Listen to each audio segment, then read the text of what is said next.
일단은 이번에 있었던 대장동 1심 판결 얘기를 그래도 예. 의원님과 한번 정리를 좀 해봐야 될 것 같은데, 자 이번에 이 대장동 민간업자 또 유동규 등등 징역형 선고돼서 구속이 됐습니다.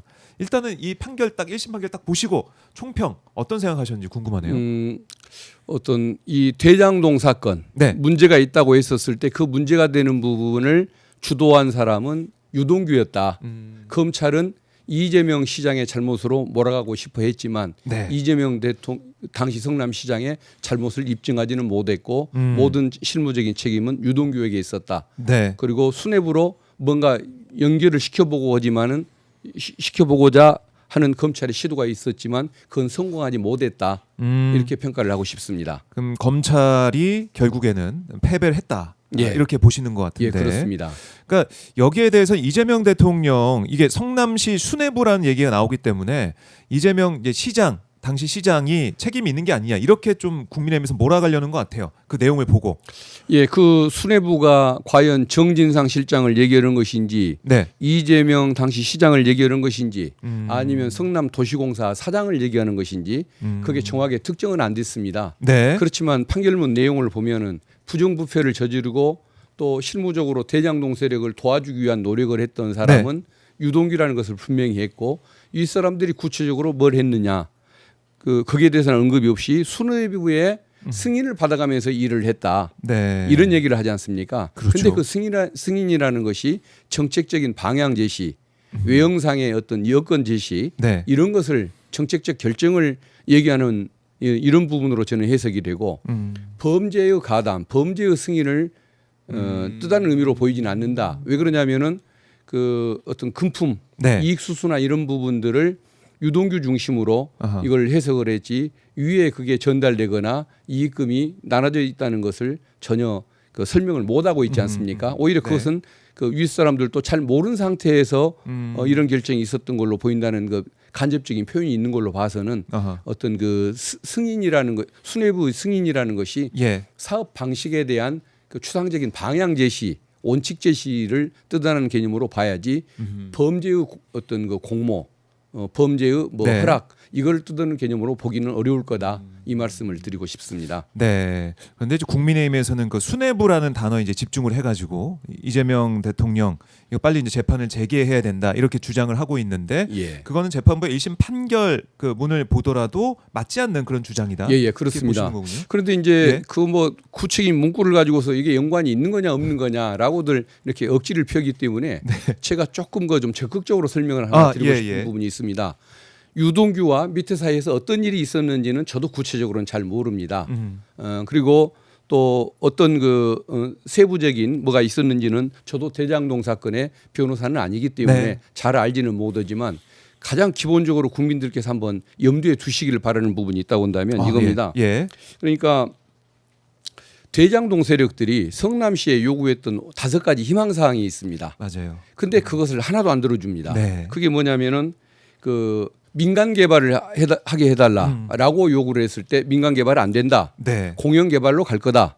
그러나 공영 개발로 가려고 했더니 그 국힘이 그 당시에 다수였던 성남시 의회에서 반대를 하는 바람에 결국은 민관 합동 방식으로 개발 방식으로 갔던 겁니다. 네. 그래서 그 요구를 안 들어줬습니다. 그다음 두 번째는 그 일공단의 그 투자해서 그걸 재개발하는 이 부분을 분리해서 처리해달라고 하는 것을 겨이 묶어서 거기를 투자하게 만들었습니다. 아하. 그리고 두 번째는 그 토지 수용과 관련해서 환지 방식을 요구하는데 그것을 허락을 안 해줬습니다. 아하. 그리고 아파트 짓는 위치를 어느 그 업자들에게 이익이 많이 나는 쪽으로 해달라고 했는데 그것도 이재명 시장이 들어주지를 않았습니다. 그렇죠. 그리고 또 하나가 민간 그 지분에 그 민간업자가 참여하는 부분을 자기 대장동 세력이 단독으로 들어올 수 있게 해달라고 하는 것을 경쟁 방식으로 선정하게 했습니다. 네. 5가지 요구를 하나도 안 들어줬습니다. 아하. 그리고 거기에서 그치지를 않고 예. 이익금을 5,503억을 환수를 했습니다. 그리고 이제 그 중에 막판에 그 부동산 경기가 좋아지니까 그 당시에 1,100억을 더 뜯어냅니다. 그리고 이 과정에서 공산당 XX라는 요까지 얻어먹은 게 이재명 시장입니다. 네. 그러면 이게 배임의 공범이고 이익을 공유하는 관계라고 할 수는 없는 거 아닙니까? 국힘에서 의심하는 그런 관계였다고 한다면 네. 이재명 시장은 민간 개발을 하게 한 다음에 뒷돈을 받아야 맞는 것이지 5가지 요구 사항 하나도 안 들어주고 네. 5,500억이나 뜯어가면서 욕을 먹어야 할 이유는 없는 거죠. 그래서 이것을 공범으로 해석하고 유죄가 나기를 바란다고 한다면 네. 그것은 수탉이 알을 낳기를 바라는 것만큼이나 허망한 주장이다. 이걸 꼭 말씀을 드리고 싶습니다. 네. 참 의원님께서 정리해 주시니까 뭐 이거 확실히 머리에 쏙쏙 들어오는데 이 얘기는 대장동 이 사건이 불거졌을 때부터 계속 해왔던 얘기예요, 사실은. 예. 근데 이번에 다시 한번 재판 결과를 통해서 확인이 됐다는 거고. 예. 그럼에도 불구하고 국민의힘이 계속해서 재판을 계속 해야 된다 이런 얘기를 하다 보니 국민들께서 일부는 그럼 재판을 해야지 이런 생각하시는 분도 있을 것 같아요. 그래서 민주당 내부에서도 이 재판중지법, 그러니까 국정안전법 이걸 추진해야 된다 이런 목소리 나왔고, 하지만 대통령실에서는 야, 이거 헌법 84조 보면은 이거 어차피 재판 안 되게 돼 있는 것인데 이걸 가지고 또 법안을 만들어서 국민들도 힘들게 할 수는 없다. 민생에 집중해야 된다. 이런 취지로 이 법이 당장 추진은 안 되는 상황이 온 거 아니겠습니까? 예. 그럼에도 불구하고 좀 불안해하시는 분도 있을 것 같고. 예. 예. 이걸 좀 어떻게 해야 됩니까, 의원님? 그래서 이것은 그 헌법 규정도 있고 네. 그 헌법 규정을 해석하는 그 저명한 그 학자들, 국민의힘도 다 그 권위를 인정하고 국민의힘 법조인들도 사법시험 준비할 때 그 공부를 했던 그 교과서에 써진 내용들을 보면 기소만 금지할 뿐만 아니라 기소돼 있는 재판도 중단된다는 것이 헌법의 취지다라고 분명히 써놓고 있습니다. 네, 그러니까 대해서. 대통령실의 해석이 맞는 거고 네. 그동안의 통설이 다 맞는 겁니다. 음. 그런데도 이제 민주당이 추진하려고 했던 것은 그 이제 국정감사 내내 네. 국힘의원들이 그것만 가지고 발목 잡기를 하려고 하다 보니까 좀 이 불필요한 확실하게. 소모적인 그 논쟁을 네. 종식시키는 게 좋지 않을까 해서 이것을 이 법안을 거의 통과를 시키려고 했던 것인데 네. 대통령실 또 반대를 무릅쓰고 할 수는 없어서 일단 그냥 미뤄둔 것입니다마는 어떻게 보면 미뤄둔 것이 아니라 철회라는 생각을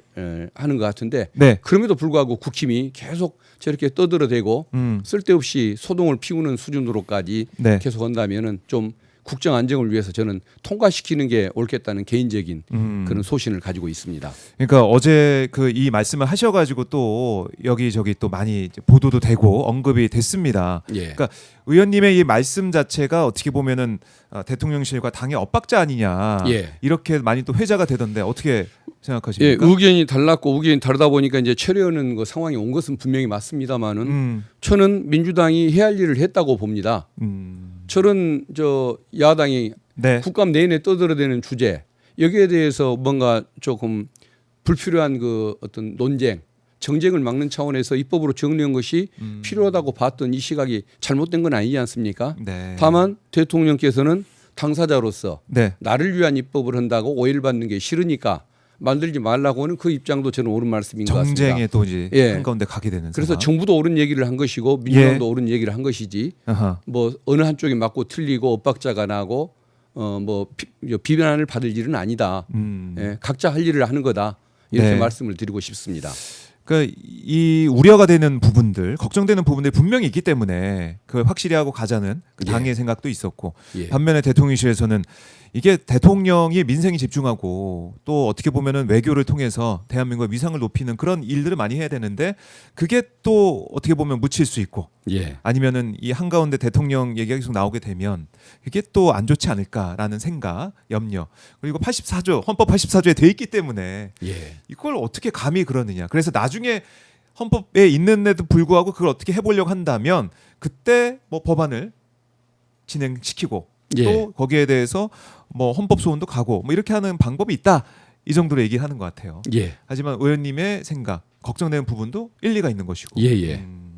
그렇게 뭐 정리를 일단 해보겠습니다. 예. 예. 네, 재판중지법, 국정안전법 이거는 경우에 따라서는 살아있는 카드다 이렇게 뭐 일단은 정리를 해보고. 당에서는 죽었다고 얘기하지만 저는 박근혜 죽었다고 특위는? 얘기하고 싶지가 않습니다. 그러니까요. 예. 어떤 일이 또 벌어질지 모르니까 예, 예. 카드를 가지고 있어야 된다라는 거고. 근데 이제 국민의힘에서는 배임죄 이 얘기 이거는 이제 민주당에서는 배임죄 이제 폐지 얘기는 계속 하고 있는 거 아니겠습니까? 근데 국민의힘은 배임죄의 경우 면소가 되지 않은 개정은 가야 된다 이런 입장이에요. 이거 어떻게 이 다른 얘기가 나오고 있는 겁니까? 그 지금 이제 면소가 되지 않게 하라는 그 의미가 네, 뭐 어떤 의미로 하는지는 잘 모르겠습니다. 그러니까 아마 배임죄를 없애야 할 필요성은 본인들도 인정을 하는데 네. 이재명 대통령에게는 적용되지 않게 만들라 뭐 이런 요구가 아닐까 싶습니다. 그러니까 앞으로만 적용이 되게 만들고 과거 지금 현재 재판 중인 것은 진행되지 않게 하라라고 얘기를 하는 것 같은데 네. 뭐 취지 좋습니다.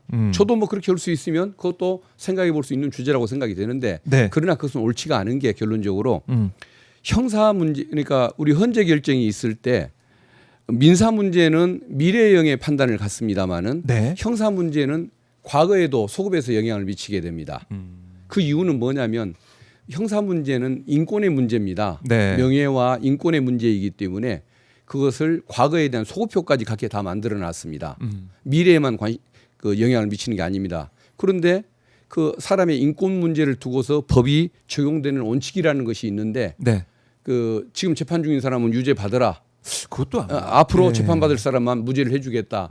이건 어떤 헌법의 정신, 그 입법의 정신에 맞지 않는 거기 때문에 그것도 그렇게 타당한 얘기는 아닌 것 같습니다. 그래요. 타당한 얘기가 아니다. 그리고 이제 무엇보다도 예. 이것은 입법과 상관없이 이재명 전 성남시장은 네. 애초에 무죄입니다. 검찰은 기소를 해서는 안 되는 사건을 기소를 했고 이것은 무죄가 날 수밖에 없는 사건인데 마치 그 입법이 이재명 대통령을 위한 것이거나 이재명 대통령 무죄를 위한 것인 것처럼 네. 그렇게 주장하는 저 논리도 어떻게 보면 정쟁에 불과하다고 봅니다. 그러니까 이 국민의힘이 계속해서 이제 과거의 문제, 그러니까 이재명 대통령이 겨냥한 이런 여러 가지 의혹들에 계속 제기하면서 재탕 삼탕 우려먹고 있는 그런 상황들인데 예. 그걸 정리하기 위해서라도 법적으로 확실히 해야 된다.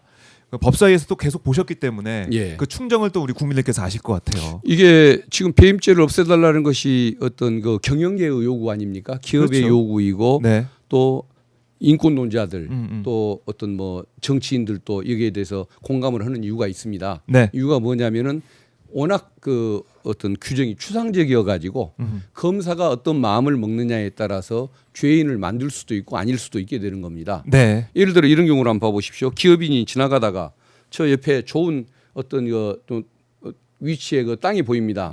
야 저기를 개발해서 아파트를 지으면 회사에 이익이 되겠는데라는 생각을 했는데 네. 하다 보니까 아이고 귀찮기도 하고 절차가 불편하니까 안 해야지 하고 포기를 했습니다. 네. 그러면 아마 저 대장동 사건의 그 검사들 같으면 저거 개발했으면 회사에 이익이 됐는데 저거 안 했으니까 저거 배임죄야. 회사에 손해를 줬어라고 기소할 수도 있는 그런 그 검사들 아닙니까? 네. 그 정도로 형편없는 짓들을 하고 표적 사정을 하고 정치 사냥을 벌였기 때문에 네. 남용되는 이 규정 자체를 아예 폐지하는 것이 옳다라는 그 주장이 나오는 것이고 그 기업 쪽이나 뭐 또 여러 인권노자들이 많이 요구하는 네. 그런 입법 요구이기도 한 것입니다. 그래요. 그러니까 그걸 다 이제 이재명 대통령과 엮어가지고 국민의힘이 이제 정쟁을 펼치고 있다 이런 생각을 지울 수가 없는데 한동훈 전 대표가 또 이런 얘기를 했더라고요. 방송에서 이재명 대통령 재판이 재개가 되면은 이재명 대통령은 계엄을 할 거다. 이 발언에서도 논란이 지금 커진 상황인데 어떻게 들으셨습니까? 그 윤석열이를 닮아가는 것 같습니다. 정신 세계가. 정신세계. 그러니까 윤석열보다는 나은 사람이라고 생각했는데 네. 윤석열 머릿속에나 생각할 수 있는 얘기가 그쪽으로 감염이 됐다고 해야 할지 동화가 됐다고 뭐 스톡홀름 증후군이라고 하나요? 아. 윤석열한테 당하더니 자기도 그 범죄자를 닮아가는 거 동화되고 그 사고가 아니고서는 이해가 안 되는 소리인 것 같습니다. 왜 이런 말을 했을까요? 저도 이해가 잘 안 돼요. 이 묘하게도 지극히 정상적이었던 사람들이 예. 국힘에만 소속이 되면 이상하게 변해갑니다. 아 그래요? 상식으로 이해가 안 가는 이런 그 사고들을 하고 언행들을 하는 거 보면 조금 저 안에 좀 뭔가 좀 잘못된 그 바이러스가 아마 지금 저 자리 잡고 있는 거 아닐까 싶습니다.